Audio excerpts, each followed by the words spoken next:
feelings to become sin. Oh, if you're gonna cut me down, better do it quickly now. Now you can cut me down, but I won't stay for long.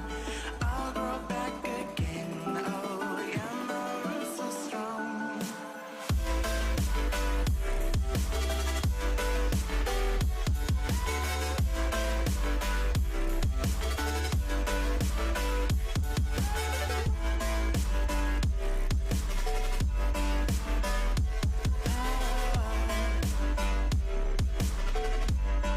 My roots are strong.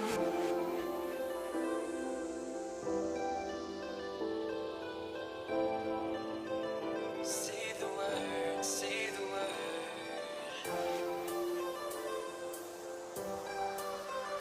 Say the word, come on. Say the word and a wink around the earth and around the sun. Say the word and a we can stay together from that better place. And I know you're healing, 'cause I know the feeling. The streets stop breathing. I don't wanna let you say.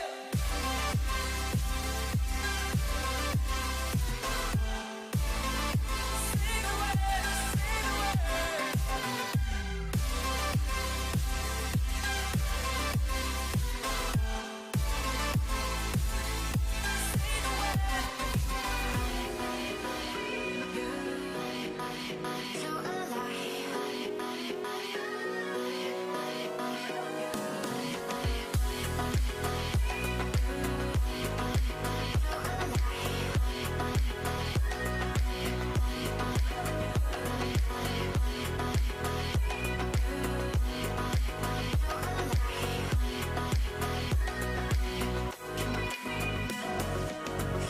I give in to the lesser fight.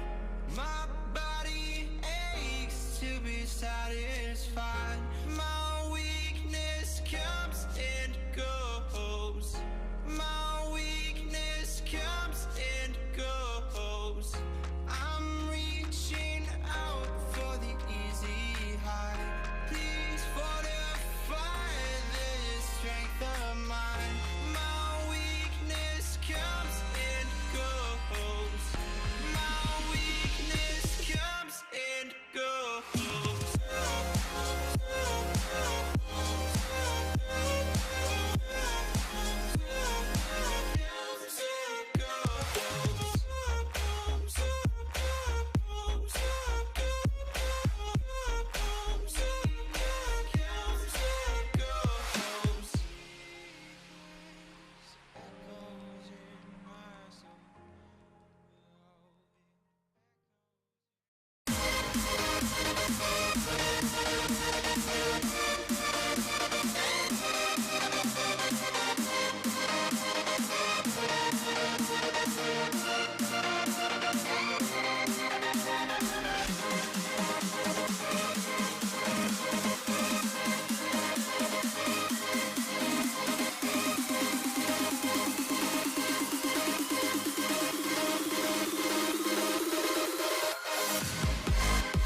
All right, welcome, college esports fans. My name's Jake Superman Mori, and casting alongside me this evening is the play-by-play paladin himself, Ben Juhadre Sorensen. We're casting live from the historic Einar Nielsen Fieldhouse in Salt Lake City at the University of Utah. Tonight, we've got one League of Legends match for you on the PACG network. What we're going to be having for you this evening is UCLA versus Washington State. And they are so set and ready for you to be, but not quite yet. So what we have for you is a little bit more of an explanation. I know, I'm like, they're so set and ready for you to go, but just not at this exact moment. First, we're going to give you a quick rundown of today's matches and what to expect with the future schedule you can see on your screen. We'll first show you a rebroadcast of a pretty good showing between Washington State, who you'll see later on this evening, and USC. So that'll be a full-on rebroadcast, just basically a vodcast, as is the Twitch terminology these days, followed by our live broadcast of UCLA versus Washington State. And I'm excited for that. The time is there. It's going to be about 9 o'clock Mountain Standard Time, 8 o'clock Pacific Time. And just to recap here, this is for the PACG. And the PACG is the Pacific Alliance of Collegiate Gamers. We are in the middle here in week 4 of this group stage. You can see here on your screen there are 8 weeks of regular season play. We're coming up on the middle, and everyone is separated into 2 groups, the North and South divisions. They'll be playing each other, everyone in those groups during those 8 weeks, and then leading into the playoffs. And now that week is going to be all of quarters, semis, and the finals. The finals week is actually going to be the most important. And that's not just for League of Legends, everybody. That is for all 4 esports titles that the PACG supports. That is League of Legends, Overwatch, Hearthstone, and Rocket League. All of those will be played in that finals week, seeing the top teams for all 4 games showing down in the most epic esports weekend ever. Yeah, it'll be really, really exciting, Jihadra. I'm so looking forward to it. We've still got a little bit left of our regular season play. As you can see, these are those different schools in their split divisions. South Division, Arizona, Arizona State, UCLA, USC, and Washington State University. Then in the North Division, we have Colorado, the University of Oregon, Oregon State University, Stanford, and the University of Utah. Yeah, we had the North Division facing off on Monday, and it was some amazing games. But here on Wednesday, we're going to be showing you quickly a matchup that we saw from week 3. That's going to be USC versus Washington State. It'll be a vodcast of that game from Monday last week. And then follow that up with our live showing of UCLA versus Washington State University. But let's take a look at those rankings. Indeed, sir. We can see right here the University of Utah in first place, 3-0, and we actually do know that they have not even dropped a single game. They are 6-0 game score, 3-0 match score. Right behind them is Stanford, another 3-0 in the match score. Washington State University at 2-0, coming up in 3rd place, looking really good. Maybe going to cement themselves in that top 3 by winning against UCLA tonight. Could do it. I mean, it would be amazing for them to join in as the 3rd team at 3-0 match score. Now, just to be clear, Utah is in first place despite the tied match score because they have not dropped a single game, whereas Stanford has 2 losses. Now, it's got to be the colors. Look at these guys. It's all about the red here. It has to be because that's where we are. And yeah, see, we got the red on ourselves here. Great stuff. Seeing these teams coming forward, and that's across both North and South right there. So the top 3 teams so far is going to be Utah, Stanford, and Washington State. Yeah, it should be pretty good to see that match later on this evening. And if you want to preview as to how Washington State plays, they're a real joy to watch. You can continue watching while you wait for us to get set up for the follow-up live match. Again, you said it. It's going to be at 9 p.m. Mountain Standard, 8 p.m. Pacific, right here on this channel, following what we're going to put on in just a few moments, that vodcast. It's so weird to say. It is. I've never heard that before, just seeing it on Twitch. But yeah, a vodcast of Monday's match between WSU and USC. So don't go anywhere. We're about to get that VOD on your screen for you to enjoy some League of Legends action to get you primed for Washington State taking on UCLA just a little bit later this evening. Welcome back, and welcome, of course, to our channel here at PACG. We're broadcasting live from the historic Einar Nielsen Fieldhouse in Salt Lake City at the University of Utah. My name is Jake Superman Mori. I'm casting here alongside Ben Jihadre Sorensen. He's the play-by-play paladin. I love having him alongside me. I'm going to be doing color for you guys this evening. You can check me out on Twitter at SupermanCasting. I'm same place on Twitter at Jihadre. And we like to cast all this sort of League of Legends action for you. We do ULOL on weekends, and of course we're here for PACG Mondays and Wednesdays. League of Legends action, you guys check it out. We are here Monday evening now into our second match of the night. We had a great Game 3. It went to 3 games here. Amazing. We got to see huge showcase matches between, University of Arizona, I keep mixing that up with WSU. University of Arizona versus the first showing ever in PACG by UCLA, and UCLA did get themselves on the board with that match win, winning games 2 and 3 for that reverse sweep. Yeah, and it was all adaptation in the draft. The first game they tried to kind of match the style of the run at you, crowd control, team fight deal, but then game number 2 and number 3 they decided they needed a little bit more durability, let's call it. So they drafted stuff like Urgot, Sejuani, and Braum, and then later they got the Tarek and the Tristana. You know, I am getting really tired of saying Tristana is the winning key in these PACG matches, but it's every single time. It seems to be the case, at least in recent history. And we're now into what will be our second match of the evening. We're going to be watching as USC, University of Southern California, takes on Washington State University. Let's take a look at those lineups. As you can see here on your screen, we have for USC, Heshire in the top lane with Jimmy Rustling in the jungle. Never mind that mid lane happening with Wig 5, and unlike them, ending up with marksman and support. Washington State here on the other side. Drubin in the top lane with Powerkook in the jungle. Filthy Hippie running around in the mid lane. Mistro on AD carry and Boodles on support. Yeah, and USC, much like we saw for Arizona last series, is looking to get on the board here with what they hope to be their first match win of PACG. They did fall 0-2 earlier. I believe it was the first day that we ever had PACG against running. Arizona State. Yeah, so a different Arizona, of course. Yeah. They did drop 0-2, didn't even get a game win out of that, but it's possible for them to take a win here against Washington State, who did drop a game in their match win when they were able to get one under their belt. So we'll be getting here into Champion Select shortly to get right off the bat for our second match of the evening. This should be a close match between two well-met teams. I agree, and it's going to be a lot of fun to see also because we just had such close matches here. I want to see USC stepping it up. Even though they did go 0-2, we saw some good stuff coming out of them. Washington State not invincible because Arizona did take I believe it was a convincing game off of them.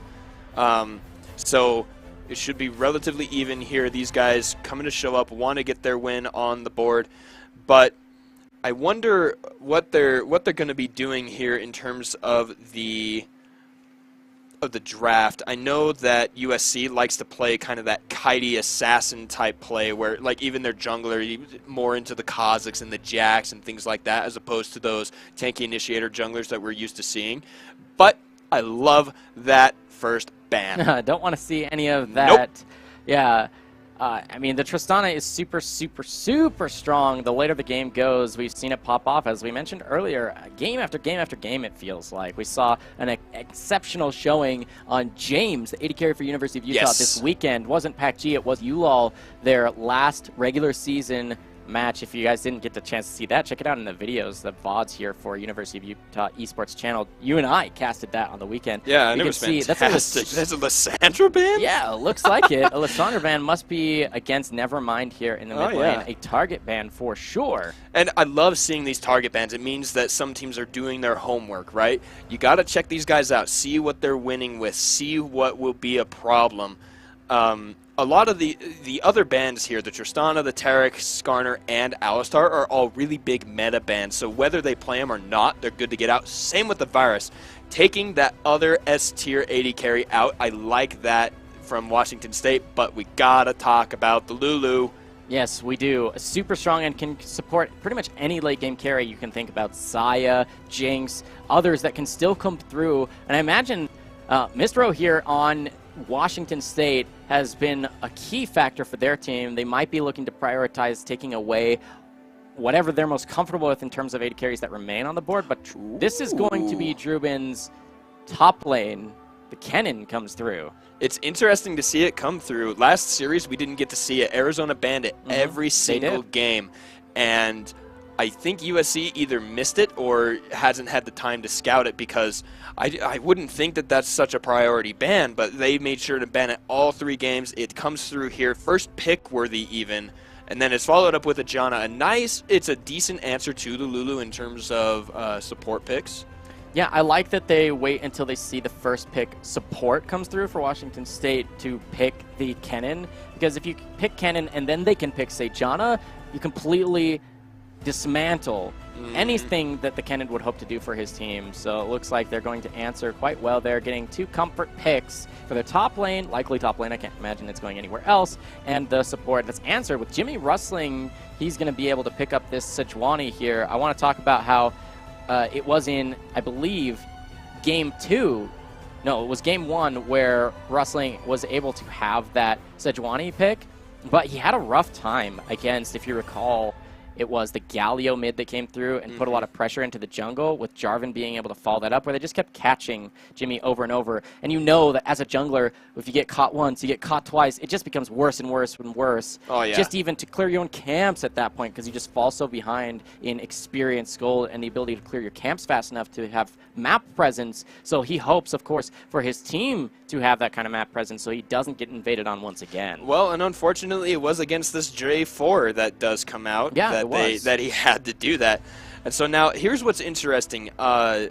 We see that Washington State has decided to start banning AD carries. They get rid of the Xayah first. I wonder if they're going to ban another one and try, because they do have the first pick out of this, so no matter what happens, even if 4 AD carries are banned, they're still going to have the better pick from it. So I wonder what USC is going to do. They're going to pinch the mid lane instead, and I think that that's wise. Instead of limiting your own champion pool, go ahead and start sniping the lane that Washington State hasn't picked.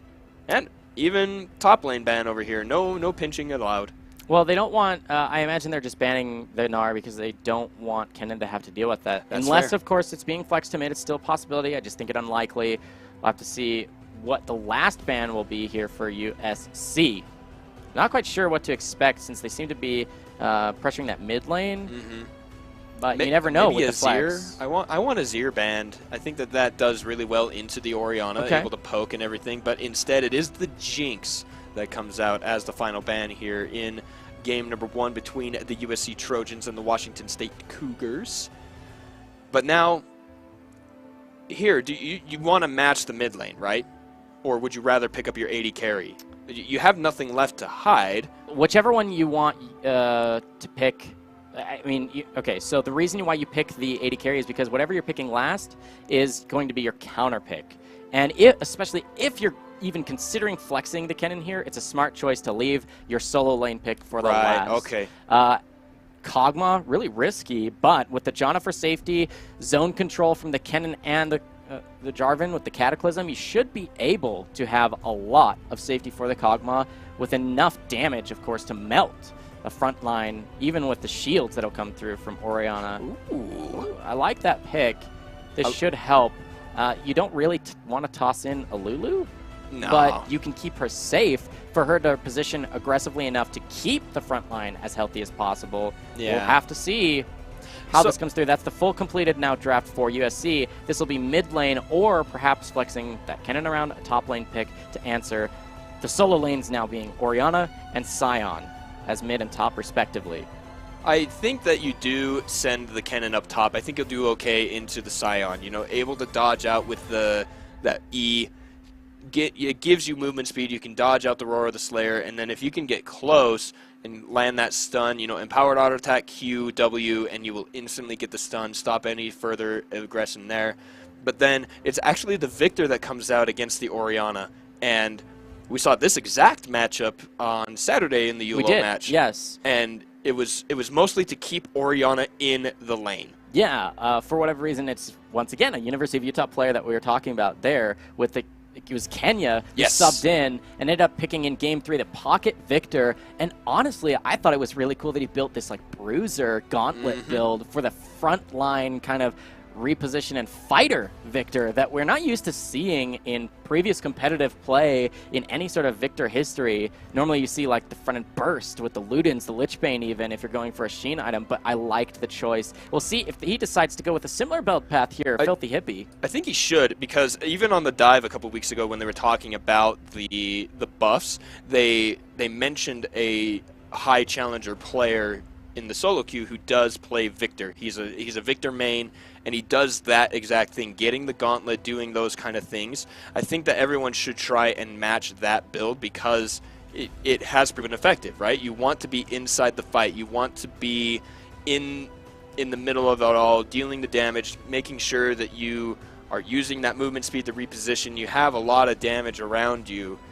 And so I think it is a really good pick, especially into the Orianna, who has not quite a passive lane, but it wants to stay in the lane and then roam after a push. Victor able to match the push and follow the roam or get one off earlier. Yeah, well, I think one of the worries here for USC is that they are missing out on a little bit of damage. Unless Orianna gets a lead, then it's really just up to Callista. Callista known more for being a lane bully than that hyper late game carry. Definitely not on the same level as a Kog'Maw post 30 minutes. No. Especially with his rebuff. Yeah. He has kind of been nerfed onto the scaling of his W. And Callista's gotten some buffs to her early damage especially. She gets a bonus AD rather than attack speed. The attack speed moved just to her base stats. So she did get an overall buff, once again, to help her have that lane bully potential. But will that make the difference necessary to stop Washington State getting to the late game where you have the Flash, Cataclysm, and Slicing Maelstrom that just locks everybody in place for Kog'Maw to, like, press W, right-click into everyone with Runon's Hurricane, and then just, like, kind of sit back and yawn, take your hands on the keyboard. Oh, my gosh. Oh, am I auto-attacking? Oh, yeah, good, thank you, production, for showing me. All right, so, but yeah, I mean, that's what you kind of can do. This Kog'Maw is you just be like, I just right-click after pressing my W. If I have Runons with more crit, and of course, even if you have, like, Wit's End on top of the core item itself being the Rage Blade, you're just destroying health bars with just standing there because everybody's locked down in place. That's kind of what is being set up here for Washington. So an interesting thing about Washington and their damage right now is it's very magic damage heavy. Jarvan is your main source of physical damage because of the way Kog'Maw's built, because that magic shred on the W is magic damage. When you have the Rage Blade, it adds on that, the Wit's End also. Yeah. So prioritizing magic resistance is probably going to be a very good idea for USC, and maybe the 2 armor items, I think. Yeah, it sounds scary. It's almost like a losing battle, though, because if Kog'Maw does build the multi-man on hit, Rage Blade,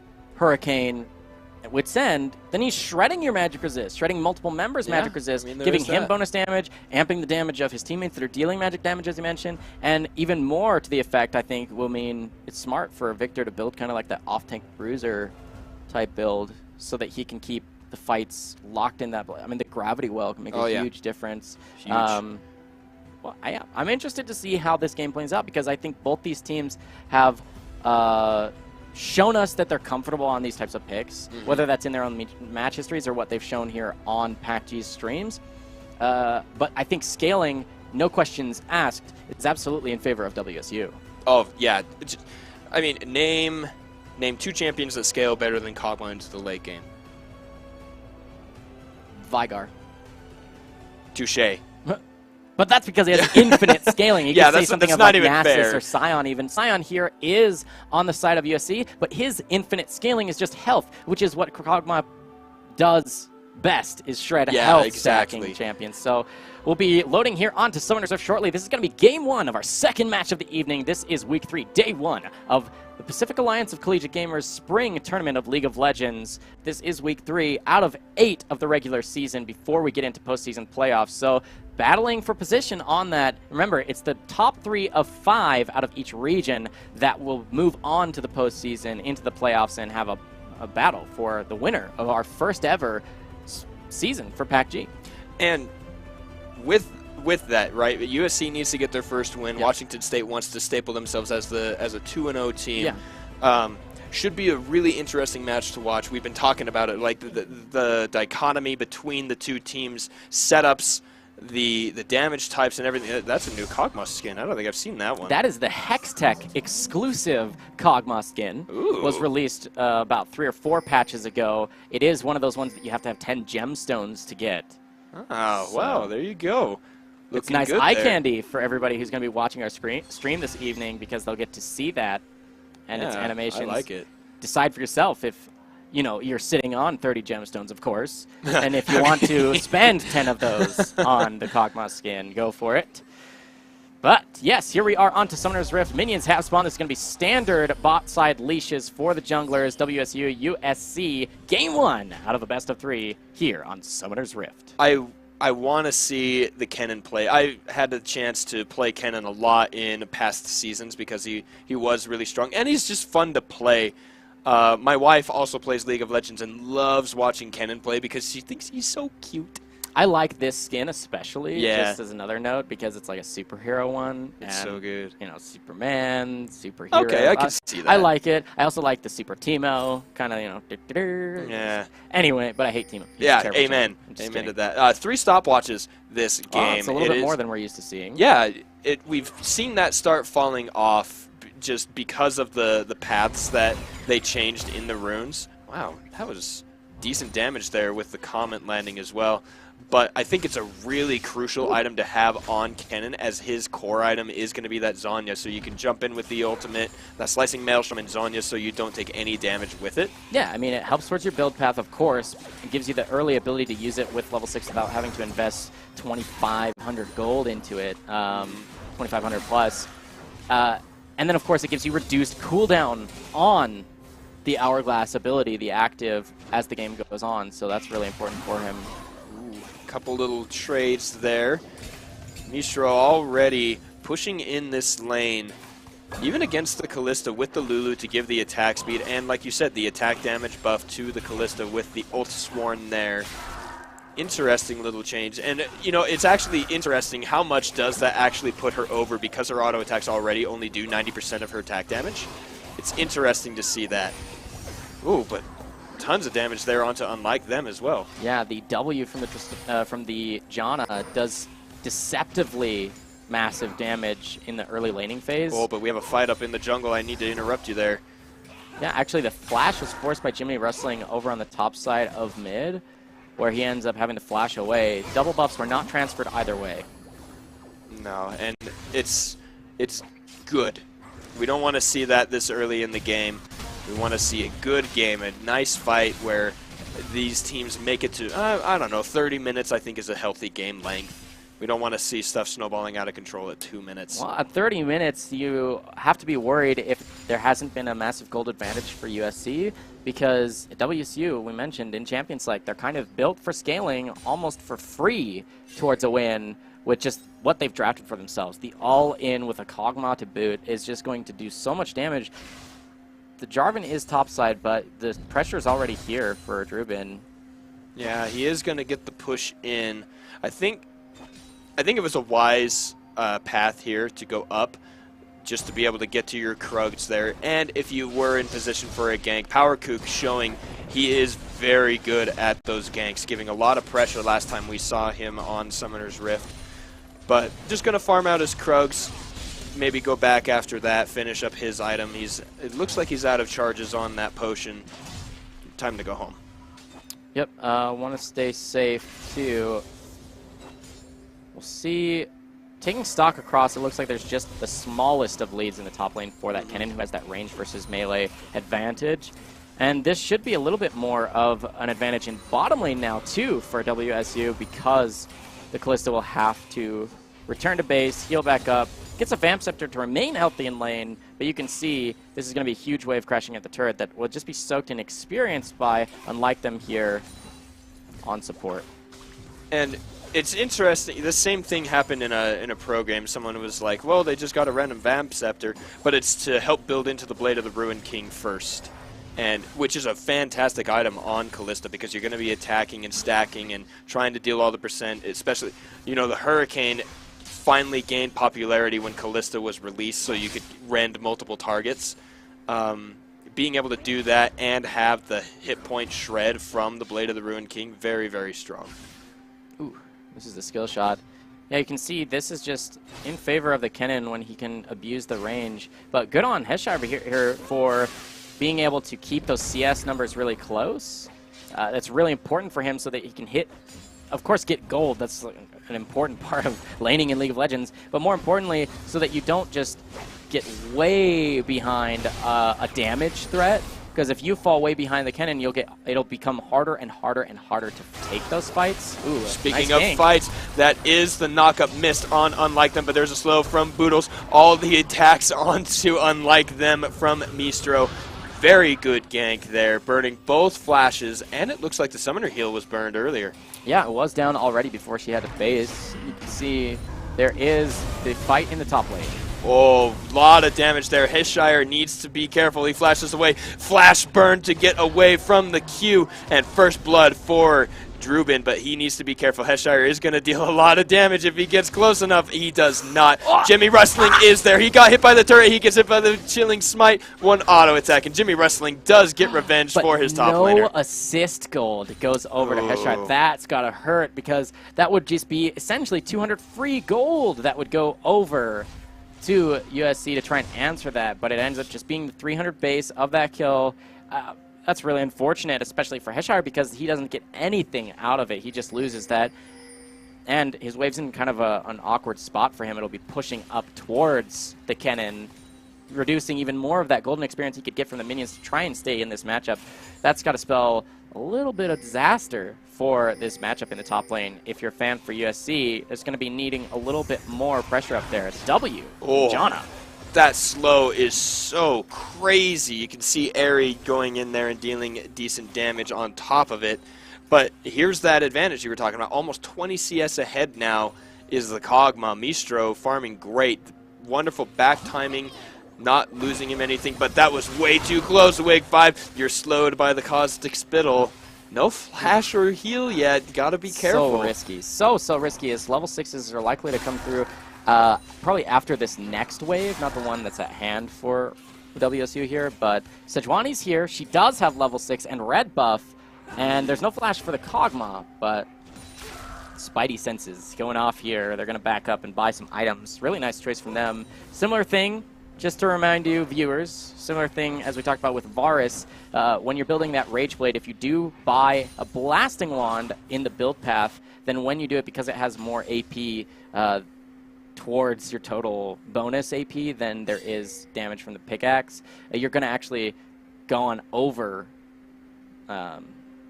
with your bonus from your runes, your adaptive damage will switch over to AP, making it harder to last hit if you're an on-hit AD carry. So you normally just want to hold on to that gold, either buy tier 2 boots if you're not worried about completing that early, or just not purchase the Blasting Wand. Wait until you have the completion cost of that item. Ooh, level 6 actually does come out for USC first.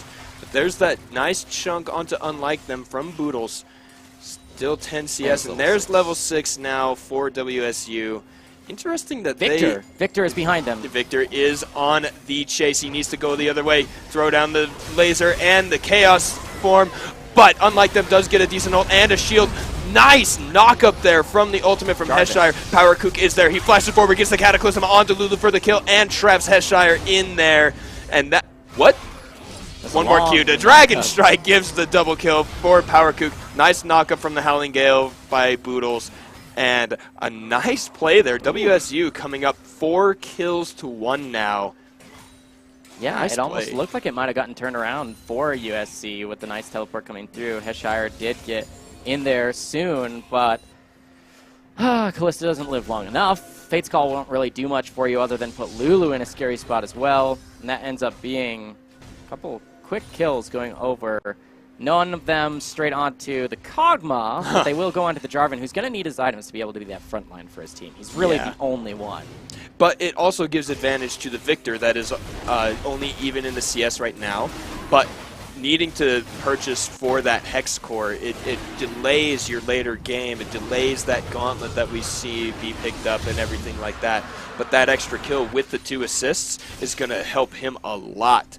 Because he's going to be huge later in this game. We'll have to see if he does decide to go for that Bruiser build, if you may. The build's starting to come through. You can see Proto Belt has been completed. The stopwatch still available for the Kennen in the top lane. And despite him having that extra pressure, good on once again. I want to give a shout out here to Heshire in the top lane. That Scion play, he's staying healthy. He's got that... He's got the Spectre Skull to keep him healthy when he takes a little bit of poke, but he's doing a good job staying up in farm. Like, he's staying close, not falling behind every single wave, and so that's really important because you've got to be that beefy front line if you are hoping that Callista does the damage to try and match when you're already on your back foot against WSU. Yeah, for sure. And, you know, the 0-2-0, or the 0-2-0, you can't mix the two, it makes people sad. Record here, he is only 5 CS down, but the 0-2-0 on the Scion means that despite being 2 deaths to only the 1 bite from Drubin, he is doing very, very well. Like you said, the great credit to him keeping up in the ranged versus melee and having an extra death. It's doing phenomenal. I love watching stuff like that. So the idea here for USC is, as they've been trying to do, try and spot out the Jarvan. Make sure you don't get any more, he doesn't get any more good ganks off, and try and have multiple members show up to wherever you think you can get something. Right now, I think that has to be either mid lane or a bottom lane. Mid lane, Victor doesn't have flash. Bottom lane, Kog'Maw, relatively immobile, should be able to lock him down. Or even catching the Janna right off the bat can be a good way to go about it so that she dies before, say, she can Howling Gale disengage or use her Maelstrom to back out. But this is the Sejuani. There's a ward in the river, but she hasn't been seen yet. There's Fate's Call. Flash is back up for Mistro, immediately jumps away. Sejuani goes in, but here comes the teleport from Drubin. It is canceled, but there's the ultimate onto the Janna. The ultimate from Lulu. Also, Budos is really low. Nice. Tornado, I stand corrected. The Monsoon, all the damage there, unlike them, is probably going to go down. Power Coup gets the killing spree. Filthy Hippie picks one up, gives one over to the Kog'Maw.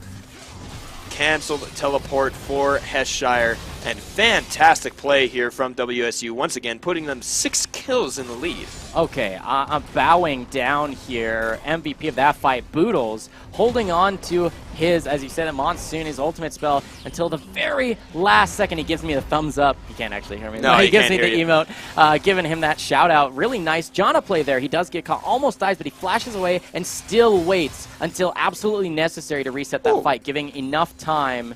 Caught in rotation, unfortunately. Giving enough time for Jarvan to show up. And nice play there. You mentioned WSU coming out big. They're now up 5,000 gold, and they get the first brick in the bottom lane. And not only that, that extra kill there, the assist does go to Filthy Hippie against the Orianna. So now 2-0-4, doing very well for himself in that mid lane.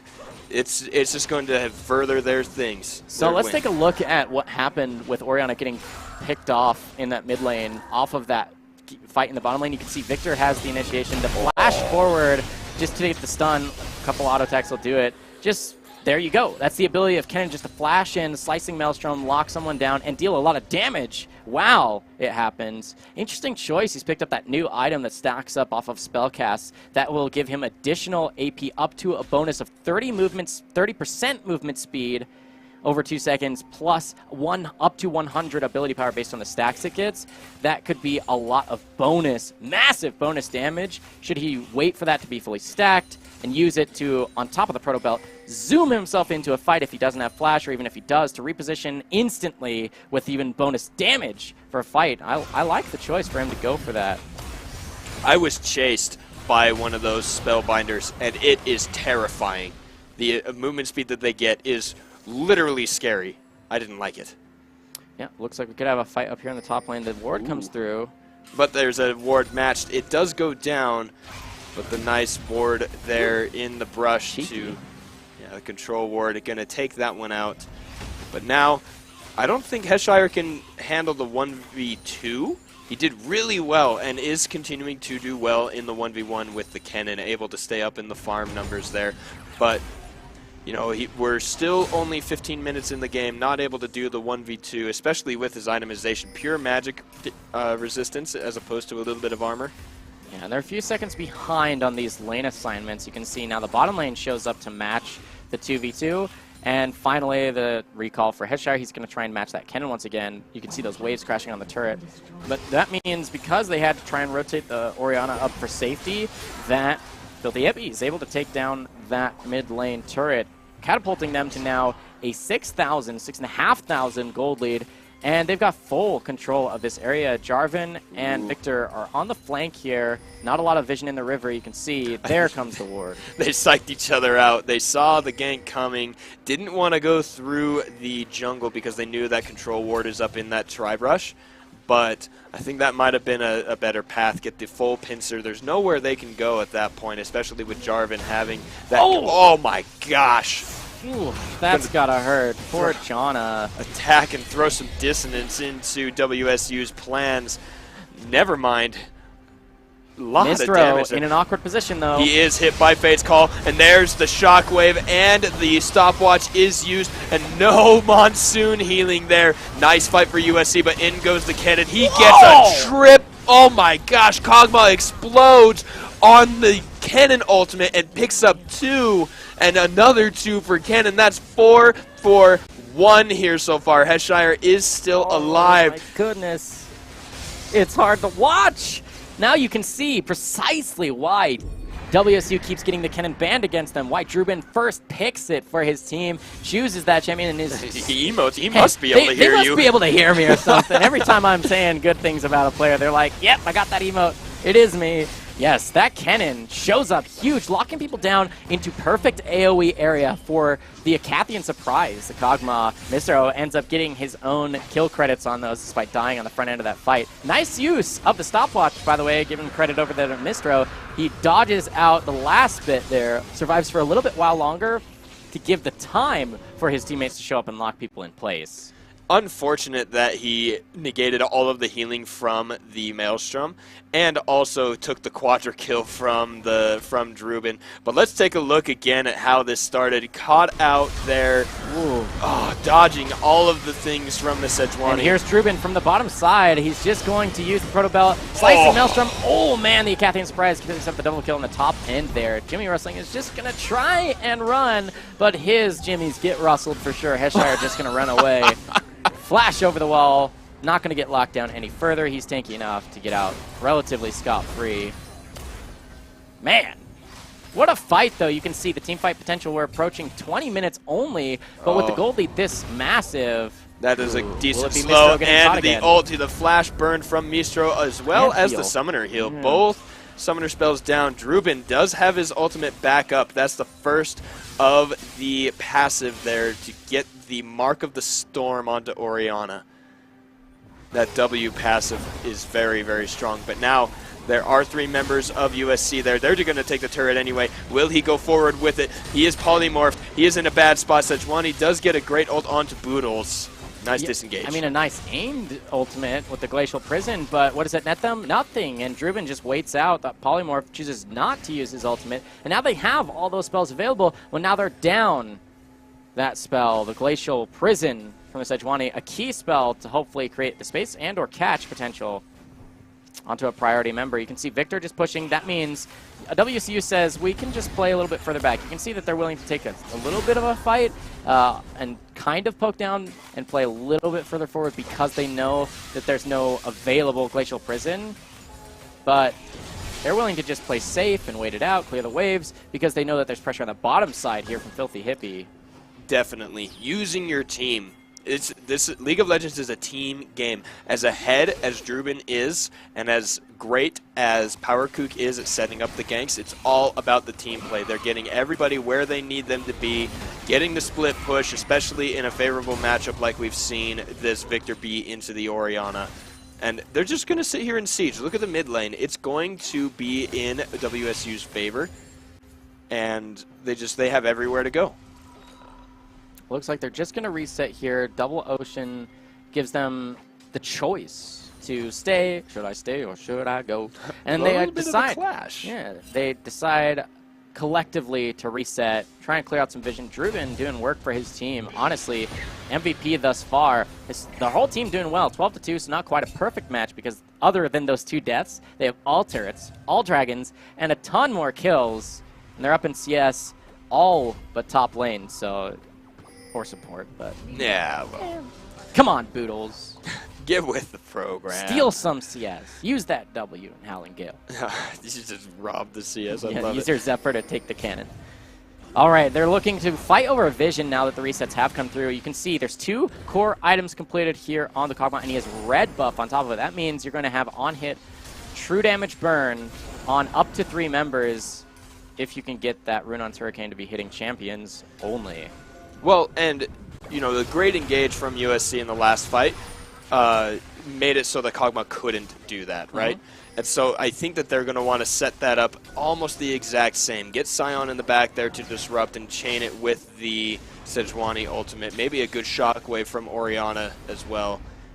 Try and stop that to Kog'Maw from attacking, because the more you stop him attacking, he can't stack the Rage Blade, he can't get all the health shred, he can't get the 3 bolts from the Hurricane down. Oh, they get the catch right onto Sejuani as soon as she comes around the corner. That means they're going to start off the Baron. Yeah, no reason not to. No ultimates were used, minus probably the... Ouch. Wow, yeah, very, very strong there. Not healthy on the... Oh, he flashes forward, he wants it, but the shockwave was huge. And now the Cataclysm goes in. They will use the stopwatch and pick up another kill. Power Kook does end up going down. So does Heshire. He's going to turn around and start beating faces in. He will not pick up a kill there. Drubin a little too healthy, but another great fight for WSU. Though, well played by USU all in all to get at least a trade. Yeah, USC gets the nice shockwave from Nevermind, but other than deleting out the Janna, who's really, really squishy, it doesn't really set up that fight for victory. You can see it was a little awkward because Drubin had to use his Flash and Proto Belt to barely mostly be on just like Heshire and clip the edge of the Callista. Lucky for him that he did end up catching her out. Otherwise, it might have had things be turned around. But at the point, the gold lead is telling difference. It's 11,000 in favor of WSU, and they can look to pick up now their 3rd dragon of this match. And remember, dragons are even more powerful now. Just their simple buffs of the elementals alone aren't the big deal, but that they make that much more of a difference. Let's take a look at how that fight played out near the Baron pit, as we'll go to that replay. You can see Drubin starts off with the Proto Belt and Flash to get where he is, and then just kind of has to walk forward, does get the clip. But you saw that shockwave just do work. Cataclysm puts Power Kook in a scary spot, and he will fall, I believe, to Nevermind and Heshire. But you can see they're the only 2 people left, and they have to run. Heshire takes the last bit. His zombie form's going to try and turn around, but a very quick fight with Mistro, even without his Janna, can still put out so much damage. 5-1-5 on this Kog'Maw. Being able to DPS from the back line, and the burst on the front line from Drubin, starring here on Kennen with the Ninja Stars. It is beautiful to watch that. He has picked up the Morellonomicon. That is a 3rd Ocean Drake. I think that's 12% max hit points and mana being regenerated per 5 seconds. Yeah, that's massive, essentially. Like, imagine if you only have, like, your Janna here. If you're Janna and you only have about 1,200 hit points, then you're getting, like, 100 hit points every 5 seconds. That's a lot. It's pretty close. It's like a Warmogs for you, right? 20 health per second, which is 2. Essentially is 2 mana per health potions. Looks like Filthy Hippie almost goes down, but Orianna does instead. Power Kook has a lot of damage. I was just looking at his inventory. He doesn't have any tanky stats, but he's got a lot of damage. And now there's a stun from Drubin. He does take down the Callista. Unlike them, is going to be the next target. He gets the nice shuriken to pick up that kill. They jump it forward to stop Heshire from being as far away as possible, and there is the ace in favor of Washington State University, doing so much in this game. They've already taken down the turret. That means they're going to take an inhibitor without any further resistance. Yep, full damage. Jarvan gives his life and will fall. They take out the inhibitor, break the base open. Can they do better? I don't think really they can. They have tank. no hit points. Janna has Maelstrom, or excuse me, has yeah, as the Maelstrom, you can use it. It's not Maelstrom. What's the name? I should know this. No, it is Maelstrom. Is it? The ultimate is Maelstrom. Okay. Yep. Oh, but knocked up cancels that. You know, when you're healing, now they've got enough damage. Yeah, Cannon being the tankiest member on this team with the full AD Armor Shred Jarvan. It's very, very funny. Doing a lot of work, too. So let's take a look and see how this even started. Okay, so Victor looks like he's getting caught, and kind of does. The Shockwave does a lot of damage, but answered with the Chaos Storm, and boom! just the re-engage there. You can see the massive amounts of damage from Power Cook. He doesn't get his Duskblade proc off because he had already kind of used it. And he's going to get extremely low. He's going to fall. But then back to, yeah, it's just going to get cleaned up by Driven. But back here to Live, they're sieging onto mid, unlike him. Yeah. You can see they're looking to try and answer that Baron push where, again, the recalls come through, you purchase the items. USC tries to try and get some damage on the mid lane turret, but it's so healthy from just Filthy Hippie having the pressure in mid the whole game. You can see 5-0-10, Filthy Hippie with the last pick Victor here doing work for his team. What you want to see here from USC is the stall, wait, and catch potential. They're outscaled already, right? We're now approaching getting closer to that 30-minute mark, and you can only imagine the terror that would come through if Elder Dragons began to be on the table, and WSU could get those. So your hope here for USC, your only hope, is to play division, try and set up some control words and get a pick, or multi-man picks. But you can't really do that if your Callista's on the bottom side split pushing, can you? Awkward. And so they're going to take this turret like it's nothing. The attack speed stacking up from the Rage Blade, plus the Baroned up minions. Attack speed coming from the Demacian Standard if Jarvan wants to put that down. And now they're on the next turret. But a lot of damage poking down Mistro here. Now Callista has rejoined her team, but Kog'Maw can just get the range and the attack speed and hold on to this pressure that they have. Cannon minion is now there with the Baron buff, going to deal a lot of damage here to this turret. It's already taken down about a fifth of its hit. Ooh, Ruben has the inside track. They either catch him here or they have to give up pressure. Ooh, you're right. And he has flash. Fate's Call comes through. Fate's Call does knock him up. He pops the Maelstrom early. He does end up getting the stuns and one. It is a 1-for-1, but the hit points are so low. That's the Cataclysm in for the Jarvan and the laser from the Victor. And now a Shockwave does stop any further aggression for a moment, but the Maelstrom there going to heal everybody up. Kennen the only one down. They have the damage and the items to go ahead and finish off this game. Game number 1 going to be done in less than 28 minutes, 6-24. WSU dominating game number 1. Yeah, and if it hadn't have been for those 6 deaths, it would have been a perfect game. 3 dragons, 8 turrets to 0. Really well played. Washington State putting on a clinic here. Every lane essentially winning. Drubin telling you, please, ban Kennen against me because you make the game too easy. Right? That's essentially what happened. I'm just bored here. I have a range versus melee matchup. I'm winning 1v1. What do you want from me? Oh, you want a slicing Maelstrom onto 5 players? I can bring that to you. And then, of course, he does that over and over and over again, getting the win on the team fights, even when it looked like some good picks were happening for Southern California. Like, they were able to get the Kog'Maw a couple times. But that doesn't matter if everybody just instantly dies afterwards. Yeah, and the fact that he can activate this stun with the W, you know, you see 2 procs of that Mark of the Storm from your ultimate. Even, you know what, if you do it as the second one, because the Maelstrom will hit each champion 3 different times. So you go 1, W, and then the third one will be the stun. Yep. That quick, yeah, stopping all further damage in that team fight. Fantastic play out of the Kennen. Yeah, you have to ban the Kennen. If you're not going to ban it, then you have to have a plan for it. Yeah. Like a plan that is specifically set for it. And honestly, the higher into competitive play you get, it's like not just a theory-crafted ban. You want to have played it in a few scrims and tried it out and seen... made sure that whatever your plan is actually does work against the Kennen. If you're going to leave it open, I don't think they're going to. 95% chance it gets banned. Oh, yeah, definitely. We'll have to see when we come back for a draft for Game 2. Could be match point for WSU if they can get this win. They start out 1-0 in this series. We'll be right back with more PACG League of Legends action after a quick break. Don't go anywhere.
Going harder, we are more than numbers, standing in this hate. Going louder, we are all one color, standing in their way.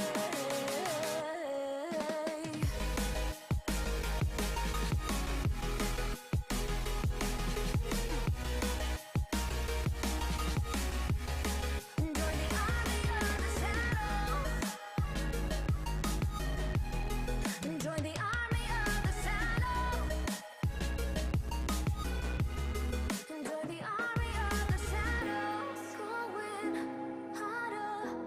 We are more than numbers, standing in their way. Standing in a glass bowl at the end of a black hole, coalesce beneath the ground. Altered by my own hand, I allow my feelings to become sand. If you're gonna cut me down, better do it quickly now. Now you can cut me down, but I won't stay for long. I'll grow back again. Oh yeah, my roots are strong.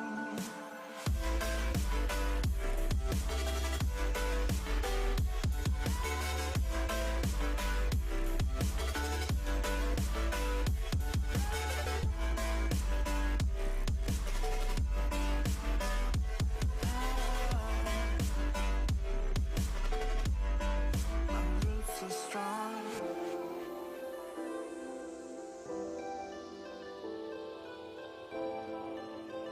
Say the word, say the word.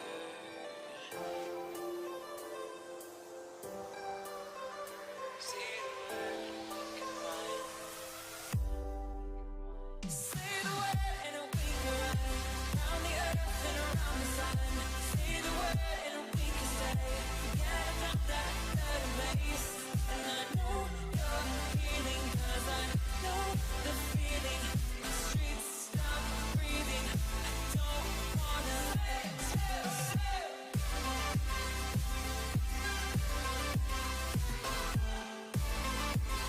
the word, say the word.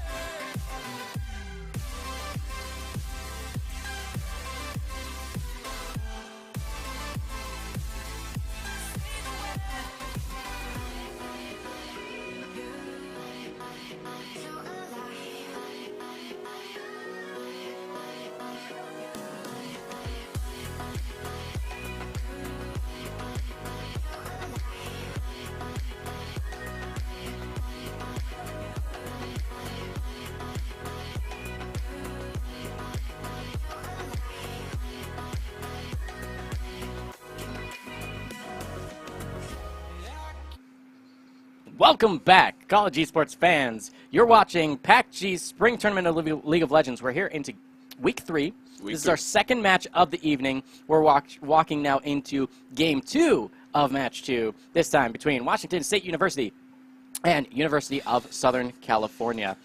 This should be an interesting match. We'll see if the draft changes. I think it should. Well, what would you like to see change?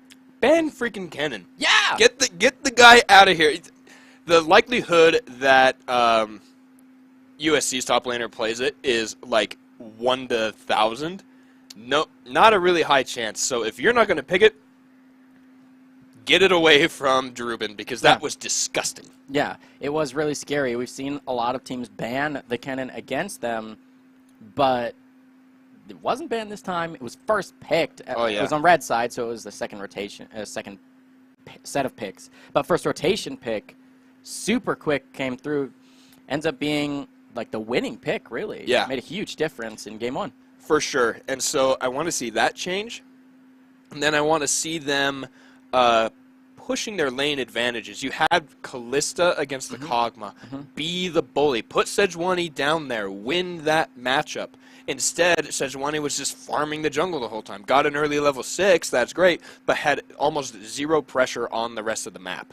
Yeah, a little quiet. Not like useless. She tried to show up in places, but it seemed that whenever she showed up, it was like there wasn't any sort of possibility. Either she gets seen by a ward because the vision is there for Washington, or they just, unfortunately, don't have the health bars or the resources available to take those fights, even if Sejuani's in position. Yeah.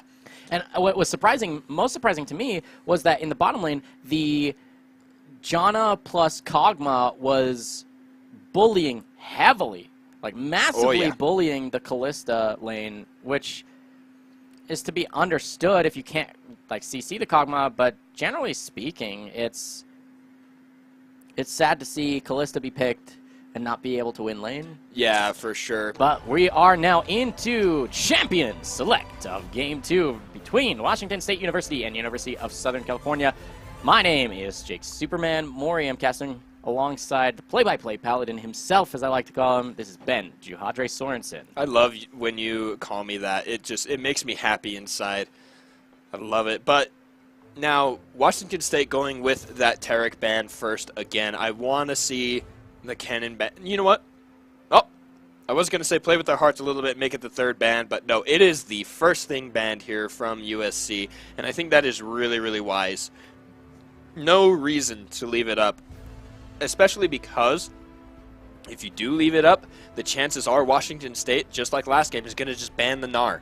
I think that would be one of the matchups you could take into the Kennen, able to hop away when Kennen jumps in range with the boomerang and the auto attacks and everything like that. Maybe a Jace would be okay, but instead just get rid of it. Don't try and find something. Lysandra ban again, so Washington State keeping on that one, not wanting to let that pick through. Janna and Tristana rounding out this little bit. Yeah, a couple of bottom lane bans for Washington State. There's the Janna band away from Boodles. He had a good performance on it. I mentioned he was like an MVP of one of the fights. Oh, yeah. For sure. Shout out to all you Janna fans out there. Woo. Not going to see it in this game, though. It does get banned away. That's going to be the last ban. Skarner is banned away, so now just the one jungler. Yeah, I imagine either Varus comes through or you look for that Callista if you want to play that, but I didn't see it as pressure. So the Varus is the next highest in line. He comes through. No Kog'Maw necessarily, although USC could try it out. Not necessarily unplayable. It does look like Xayah is the answer here to the Varus, and I still like that. Now, are they going to lock in the Rakan is the biggest question. Lulu is actually very good as well. It'll be interesting to see. Or do they allow that option over to Washington State? Because if they don't pick the Lulu, that means that is what Washington State is going to pick up. But it is a Zac lock-in instead. This might be a really good idea because like you said, the Sejuani not so great when they played against ASU. Not so great here in the Washington State game. So maybe Zac will be a little bit more effective of a jungler. You know, the elastic slingshot, better engage range, and being a little bit more durable, just stacking more hit points. But then again, PowerKook on the Jarvan, one of his best champions as well. Yep, we've seen him have a lot of early pressure. We talked in his earlier matches when we've seen him play earlier in PACG that PowerKook, specifically on this Jarvan, wins early game easily. For whatever reason, he's practiced enough, his team knows well enough that he's going to be where he wants to be, and he sets the tempo really quickly early game on this Jarvan pick, so I like seeing that come through. The answer to the Orion is going to be the Malzahar as we enter our second ban phase, and it just really comes down to where is the pressure going to be with the second round of bans? Will it be more onto the top lane, because neither one of these teams have picked that yet? Or will it be support bans against either teams? Because both of them already have their mid, jungle, and AD carry. The Lulu's still on the table, as is, I want to say, Taric is a huge pick. Oh, Taric, Alistar, Alistar as a frontline initiation. Going down the line, you're going to have like Braum, maybe even Tom Kench. Yeah, Tom Kench, Karma, other shield healers. I don't think you'd see a Soraka when you have this much engage. No. Like, it's a little scary, but we'll have to see where this goes. I like the Alistar ban, though. Okay, yep. Looks like the support is going to be that focus. Yeah, really, really powerful pick there. Just how durable Alistar is, how much crowd control he has. Like you said, there's the Tom Kench, there's the Braum. Rakan, though, is still on the table. The last ban here for Washington State is available. It's either Rakan or Lulu, and one of those is going to go over to USC, you imagine. Yeah, I'm pretty sure they're going to lock in the Rakan now here on USC because we do see the Lulu come through as the final ban from Washington State. And that seems so interesting to me. Is it that because that means that they're going to need to lock in a top lane tank if they're not going to have someone durable in their bot lane as well. Maybe I think Thresh gets a lot of armor from the soul, so you can build some hit points and the defense up, or you can just go Leona, who is also a very strong, engaged, tanky support. A lot stronger in lane, I want to say. Less strong in late game, but should do the work there. And the cool thing about Leona and Xayah is Xayah can very quickly follow up that. Of course, there's a lot more synergies that are already built into the Xayah Rakan, but Leona really strong too, and a lot faster at those lane initiations, and scarier, I think, to deal with. I can agree, and so I think the answer here, the Thresh, is a decent answer, because while she's going in with that Zenith Blade, you can get a Flay, try and knock her away so that the Sun Shield doesn't get the stun there. And the Sunlight passive, where your allies deal bonus damage after you've dealt damage from Leona, like you said, very easy for Xayah to capitalize on, because you don't even need to have the auto attack on the champion. You can attack the minion in front after casting a spell and hit him with a feather. So it's just really, really easy to be able to stack all of that. But the Jace against the Vladimir, it's an interesting set of picks there. A lot in of the top damage lane. in those lanes. You can see those rearranged picks here, so you can see the matchups on your screen. We're going to be getting a delay shortly just for that spectator delay before loading onto the Rift. But when we look at these matchups just for laning phase, Jarvan and Zac both clear very quickly, and they're very strong early. They have very good gank paths. They don't need a lot of gank assist from their laners. They just need more damage, essentially. Mid lane should be a farm fest. Yeah. You're really not going to see either of these guys looking to pressure the other out.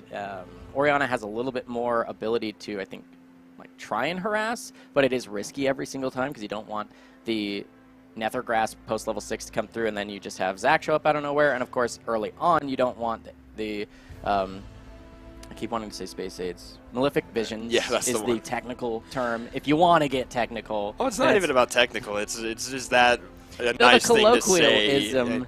Yeah. Even so, on top of that, the command attack into Dissonance is only going to hit one of those half the time because of Malzahar's passive. Yeah. That spell shield is going to make it really easy to stay in the lane against the Orianna. meaning you either have to maintain that aggression and not allow him to have his passive come back off cooldown, which means you're going to be playing aggressively and relatively risky, or you just sit back and it is a farm fest and you just hope for junglers to make the difference. But then again, it's very difficult to gank a Malzahar that has his passive up, so Yeah. at some point you have to see Filthy Hit be playing a little bit aggressive there. So that's mid lane. Bottom lane, though, I want to talk about this. I'm really excited for this 2v2 because, yes, the Leona's super aggressive, but Thresh here has the capability to nullify her engage and make Leona kind of sad. That Flay can actually interrupt the Zenith Blade, and if you can get that to happen and keep that distance, and then as soon as she says, oh, fine, I messed up, I don't get to go, then you hook her, and Death Sentence, it's called Death Sentence for a reason, you can turn that around. Ignites on both of these supports too, can show you how aggressive they actually want to be in the bottom lane. So the 2v2 can be pretty explosive either way. I think it really depends on the supports. Definitely. And so looking at Budos and Unlike Them to start setting up these plays, because that's the name of the game. That's why you want Alistar. Yeah. That's why you want Braum. That's why you want the speed up and the knock up from the likes of Lulu and Janna respectively, is so that you can start the fight for your carry to get it. I forgot how to speak English right To there. be able to get there and deal damage.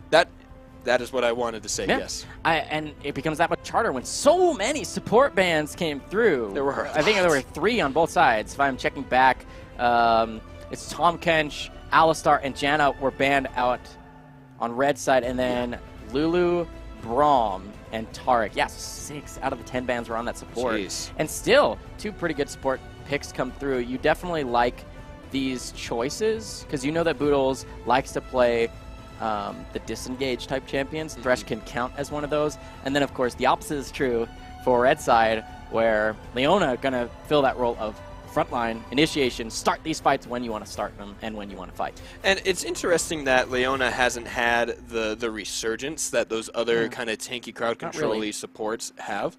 And I think a lot of that is because of what you said. You know, later in the game, she's just a shield of meat.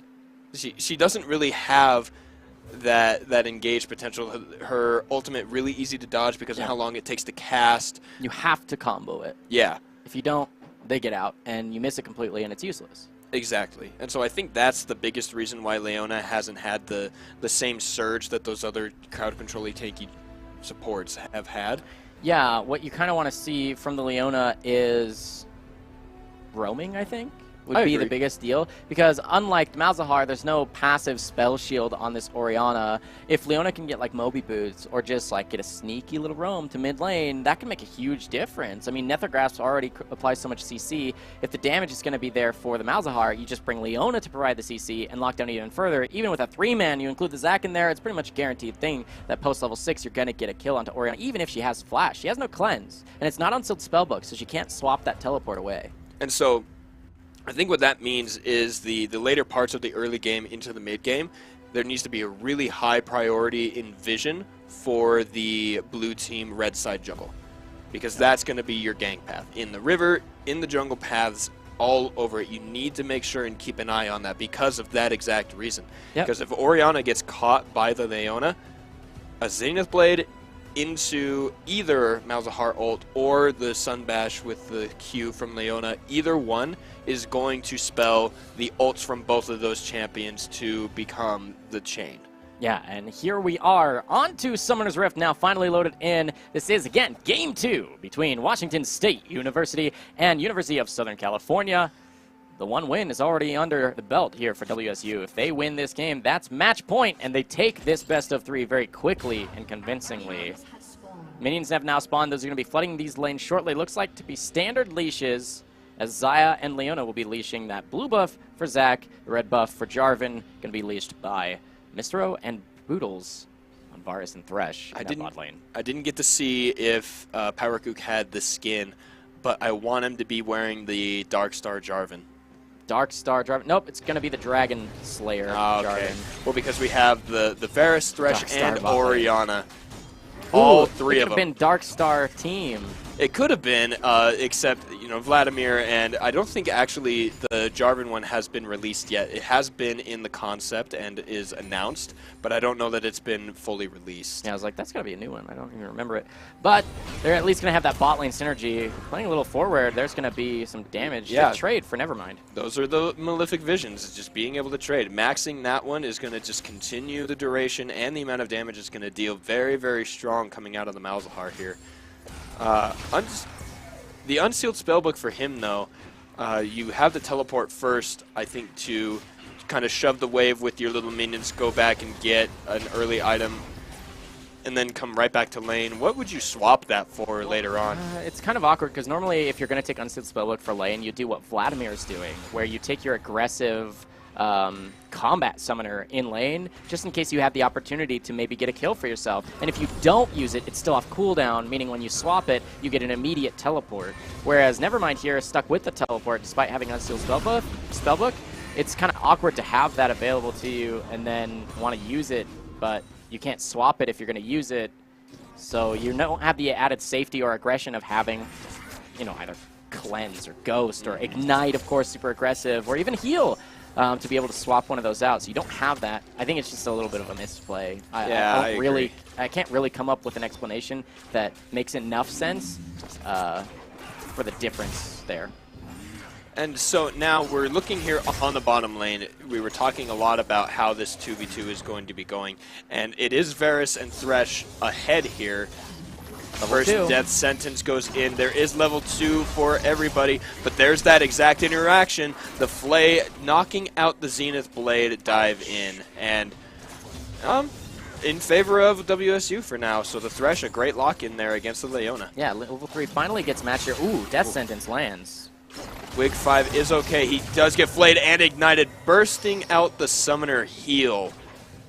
Yeah, the heal came through just a millisecond before the ignite, and that's really important because the ignite reduces incoming healing.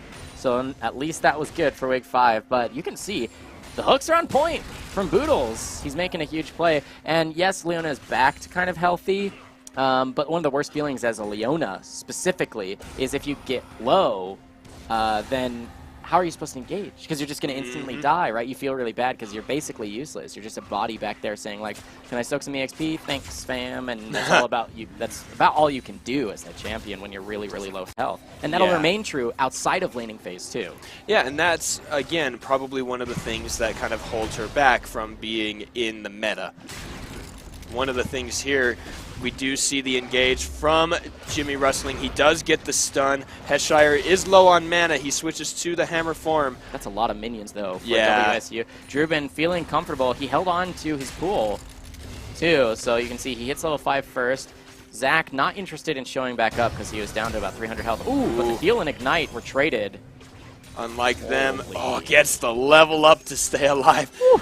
Very, very close. Mistral going low as well. And so, just like we were seeing, this Thresh really kind of stifling the impact that Leona can have on the lane. Ooh, and this is unfortunate basing here. Okay, so they're not going to do it, but Jarvan's in the wing. Uh-oh. Power could look for a fight. He's I going to don't take a think lot he of will. damage. Yeah, Slide's Grom. not there to keep him healthy, but I was going to talk about that. Base timing's kind of awkward for Wave 5, and unlike them, because with the wave being in the spot it was, it will slow push and stack. Oh my goodness! Oh boy, and there's the pool of blood. And, you know, flash forward, ignite, get him with a spell, and that's first blood to give him The the emote thumbs to up. boot. Oh. Like, nice gank, bro.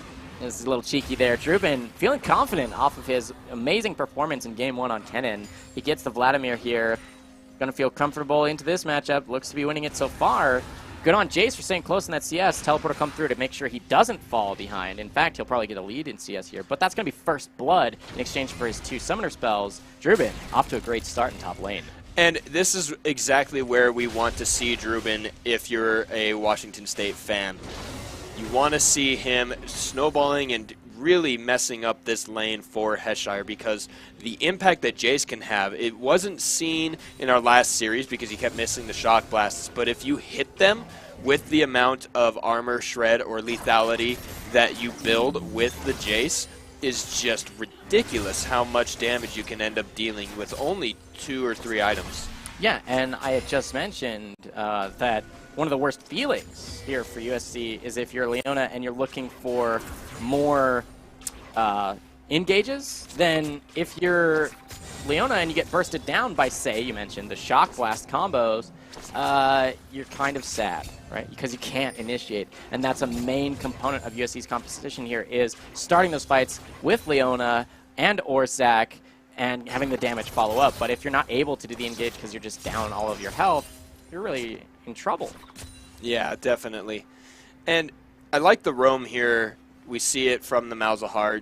Never mind trying to go up there. They still want to try and fight Drubin. But honestly, what I think they need to do is they need to leave top lane alone for a little bit. Gank the mid lane. Never mind, it should be able to out-duel Filthy Hippie just by pure champion pick. Or, you know, go on the bottom lane. They're pushed underneath your turret the entire time. No reason not to go down that way. But instead, they're trying to focus so hard. Just let Headshire play safe. And let that not scale necessarily, but don't keep feeding the Vladimir the kills. Yep. Again, the CS is kind of there for Headshire, but Drubin, you can see, he's maintaining control of the tempo of this lane. He decides when the fights will happen on his terms, right? But down here on the bottom side, you mentioned it's really equal. The gank path for Zach wasn't going to come through. Oriana was kind of playing down to that side at the time. And you can see now with the first blood gold, with the CS numbers slightly in favor in the lane mid and bot for WSU. It's going to increase that gold lead now to 1,500 or so. It's 1,300, 1,200. Pretty close for early on. It's not going to make a huge difference. But you can see the jungle difference is actually massive. Level 6 is already available. Cataclysm there. Jarvan's top lane. Ooh, and there is the jump. Headshire is going to go low. PowerKook is taking a lot of damage. One more turret shot there. Wow. Goes very low. Zach, though. Double buff Zach with his passive. He might look to grab this kill. If he does, he needs to land this perfectly. PowerKook is the target here. He does take turret aggro. Smacked! Wow! Fantastic layering there. Jimmy Rustling doing a great job. Empowered Q going to heal up Drubin. Jimmy Rustling just going to absorb the XP there and go back. Well, that'll make up for that EXP difference. Whoop. He's going to cancel it, try and soak the EXP, or at least stay here for safety and dissuade further aggression onto that turret. Drubin there. You don't want that. Speaking of aggression, now the teleport is coming out from Drubin. The ultimates are out. No, it was Orianna that comes in. Nevermind is now there. He's going to get the kill there. The suppression down onto Orianna now, taking a lot of damage from the Malefic Visions. Nevermind is still pretty healthy, but not anymore. After that, Command Dissonance has to flash away. Whoa. And the triple buff on the Blight from Mistro takes him down. Filthy Hippie is pretty low. Jimmy Rustling doesn't want to continue. Yeah, he wanted to clean up like he did in top lane, but a little bit far behind. Jace didn't have teleport to show up, and it was Nevermind who traded teleporting down there. He's now swapped that summoner spell to be Ghost. It's on cooldown because the teleport was used, but he's hoping that that'll make a huge difference for him to weave in and out of fights around his cooldowns. But it's good for Mistro here in the bottom lane to have survived all that. Gets a couple of kills for himself too, meaning not only will he shove this in, have the extra pressure, but a good base timing for him to be able to pick up even more damage. Again, he's looking to build onto that on-hit Varus, meaning his first core item will be the Rage Blade. Ooh. Another fight here onto poor Headshire. This guy has got to feel so sad because in pieces. Both games is just dominating this guy's lane. And you know what? He's doing really, really well. All things considered, he was the Scion last game against the ranged cannon, got ganked 4 times, stayed even in CS. He's only down 14, 0-3-0. This Jarvan, this PowerKook just destroying all hopes Headshire has of having the chance to play League of Legends today. Yeah, really unfortunate for him. He's got now the Executioner's calling. He says, if you're going to fight me, at least you're not going to be able to do it without taking any damage. You can't heal it all through. That's not fair. So he's going to spend that 800 gold, but there's a fight in the bottom lane. Underneath the turret, Leona going to fall. Yeah, does go probably a little too aggressive and gets flayed out and killed underneath the turret. That is 3-0 now on the Varus. Mistro doing quite well for himself. But that's Orianna there. The ultimate from Wig 5 is used, but all that damage from Wig 5 and the turret. One more auto attack ought to do it. The feathers go out. Wig 5, actually a really decent outplay there. Yeah, he forces the flash in exchange for his own out of Filthy Hippie and does take down the Thresh. So nice play there. There's a gank in mid, though. That stopwatch timing was gorgeous. Saving PowerKook's life. Jimmy Rustling almost getting a perfect let's bounce. Nevermind able to follow up on it, but good timing. Now, we see Drubin. He's here. He is unable to further the fight. Instead, they clear the wave underneath the turret.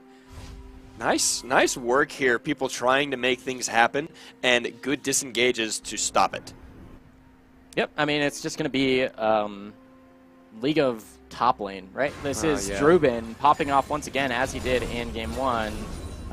Filthy Hippie not wanting to take that bounce. Does get out of range. Trying to catch back that gold advantage. It's pretty close in mid lane, actually, but let's take a replay of that Leona dying in that bottom lane. As you can see, it's just a little deep, honestly.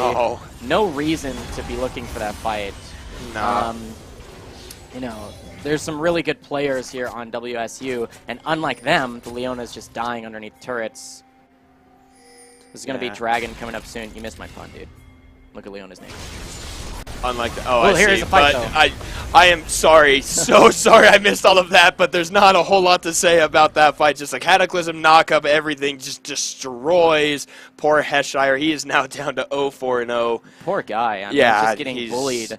This is kind of what you saw from, it was C9's top laner Licorice, the new guy, right? And he came from the Challenger Series, got a lot of hype, and then he just got focused down, especially when C9, it was a couple weeks ago, they took on Echo Fox, and he just bodied him in what was supposed to be a winning matchup, the Lucian versus Gangplank. But now, Nevermind is taken really low. He has to flash because he doesn't have his ultimate until just now. But one more auto attack. Nevermind secures a kill.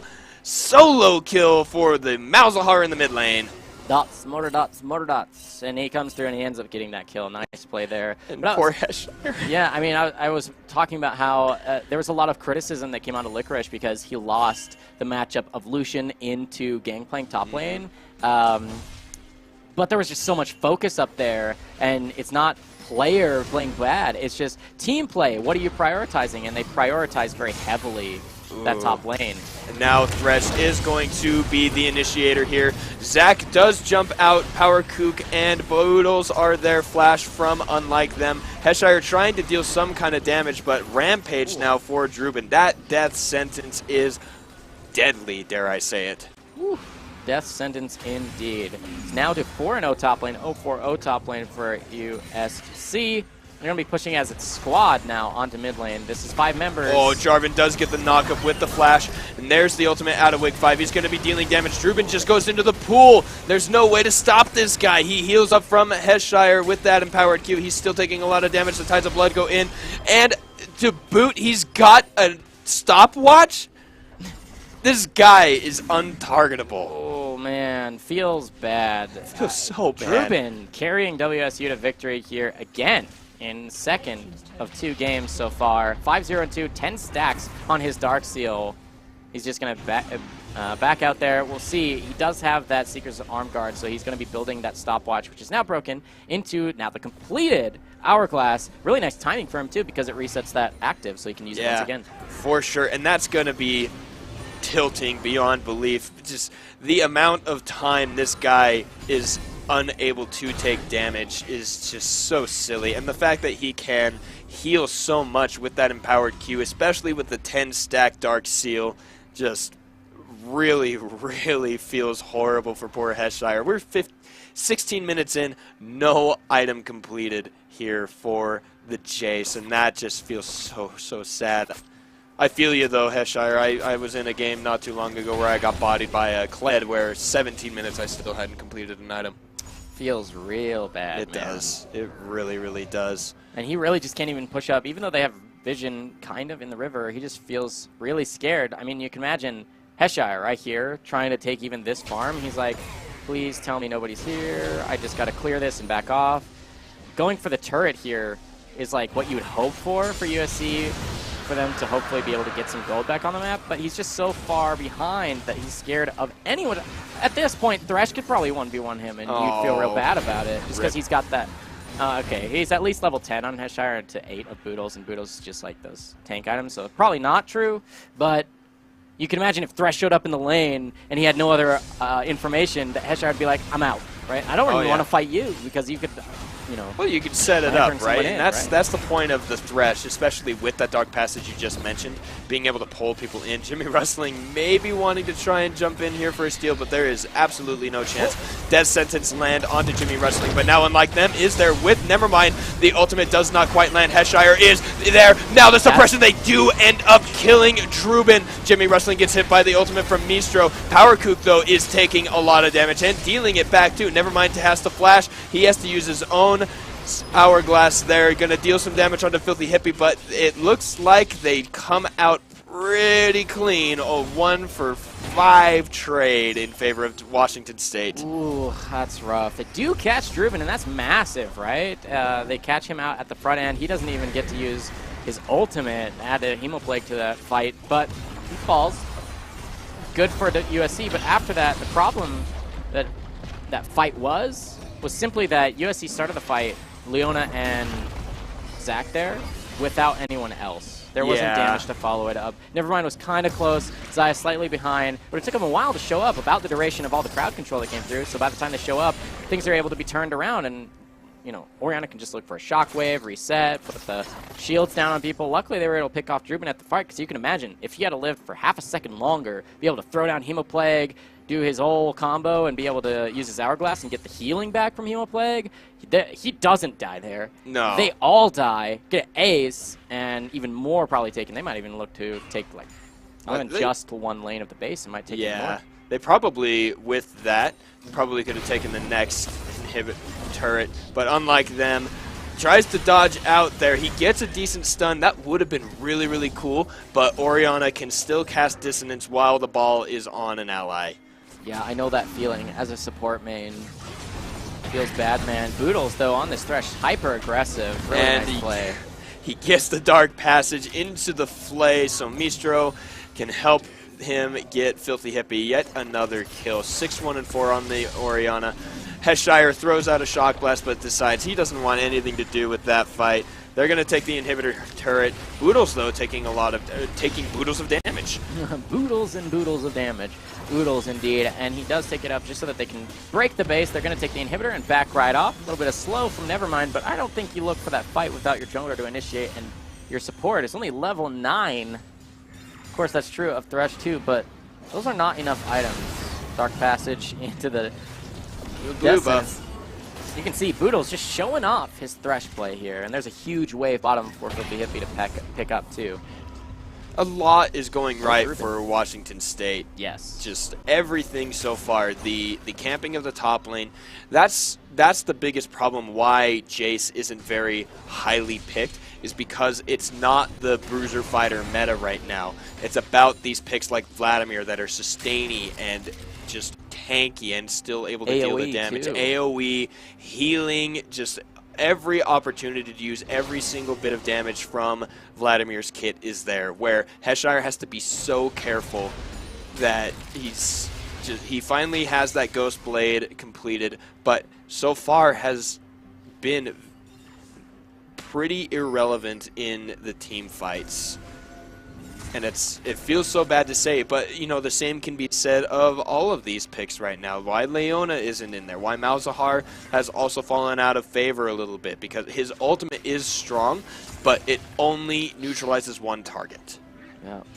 It's really scary here, honestly, for USC to contest any neutral objective. You can see 2 levels up here for PowerKook, meaning his smite is massively stronger than Jimmy Rustling. Jimmy Rustling, 60% health before this fight even starts, and they don't even have vision of the pit. There's the teleport going to come through, give him a slight bit of vision. So this is the Jit, but a great ult from Leona, but then the Hemoplague deals a bunch of damage. Jimmy Rustling does start off the fight. Heshire almost gets a kill on the Filthy Hippie, and now Nevermind is literally all alone. It is a 1-for-4, and make that a 1-for-5. Silence almost took Druben down. Oh man, Druben just takes the entire backline down there. Heal's going to come through for the extra move speed. They're looking to end the game. This is going to be a 2-0 for WSU. The Shockwave stacking ultimate hat. Amen. For sure. They're going to be looking for this Nexus turret with the super minion. One more behind them, too, coming right onto your screen. You can see Leona's there. But will she decide to 0-6 it? Maybe, maybe not. Now Zach is here. Jace, too. Zaya. I don't think they can take this fight. They can't. And there is Druben. He is almost dead. He heals so much. There's a flash down onto Druben. They just can't fight him. Wig 5 does get the root, but Filthy Hippie takes him down. Somehow Druben is still alive. Jimmy Rustling going to be the next target. Mistro takes him down. Nevermind is there. He goes down. That is another ace while they are still attacking the Nexus, and that is going to be the convincing 2-0 for Washington State against the University of Southern California Trojans. Man. Ace in the base. Gonna catapult that lead to 15,000 as they take the Nexus. Ooh, what a showing here. Washington with a convincing game 2. They did a great job in game 1 too. It was Druben popping off in both of these games. I think that's where you have to focus your bans if you take on this team. Well, and that's what's so funny, right? Everything was targeted at the bot lane. We saw 1 jungle ban, 3 supports, and 1 mid laner per... Yeah, per team. That's what was banned. And so, oh, wait, no, not 1 mid laner, because you had the top laner in the cannon ban. Yeah, so it was a mid laner for Washington State, but a top laner from... Just the Kennen, essentially, Yeah, is it's all just- you ban out against Druid. You have to do a little bit more research. I guess the Vlad's got to be up there, too. Either that, or he's just got such a deep champion pool, there's not really anything you can do about it, right? And if that's the case, you're worried. You're worried yeah. if you see WSU on your schedule coming up here. So, speaking of the schedule, let's take a look at what happened today in today's matches. Again, we started off the day with Arizona taking on UCLA. They did fall, which UCLA will soon have that marker there for a 1 win. Now Arizona falls 0-2. USC falls in this once again. Now they're going to be 0-2. Washington State going to move up to 2-0. It's beautiful to see these 2 games in here now. Everybody's coming in. Everybody's getting a chance to play, and especially to watch Washington State take their 2-1 lead over the last couple weeks, and then to come here and be the 2-0 against USC. They are definitely a strong contender for the first place in their group. Yeah, and we have 2 more matches coming up on Wednesday as well. 2 best-of-3s that you guys don't want to miss. I'm really excited. I mean, the PACG has been started now. This is our 3rd week, so that'll be day 2 on Wednesday for League of Legends. Yes. But we have other titles that we support as well, don't we? Oh, yeah. No, the PACG is not just League of Legends. There is also Overwatch and Hearthstone and Rocket League. I believe Overwatch is tomorrow. Thursday will be Hearthstone, and then Rocket League on Friday. Yep. Those same starting times, 7 p.m. Mountain Time. That is 6 p.m. Pacific. Come here, support your teams, watch them play, and cheer them on. Yeah, I mean, your favorite schools, they're playing in all these different titles. Everybody's included. So you want to check out more esports action between these collegiate matchups, then join us Monday through Friday, right? Every single evening. Again, as you said, Giadre, told you guys it's 7 p.m. MST, 6 p.m. Pacific. But yeah, that's going to do it here for us this evening. We've had great matches. It's been a pleasure to cast. An awesome evening, of Collegiate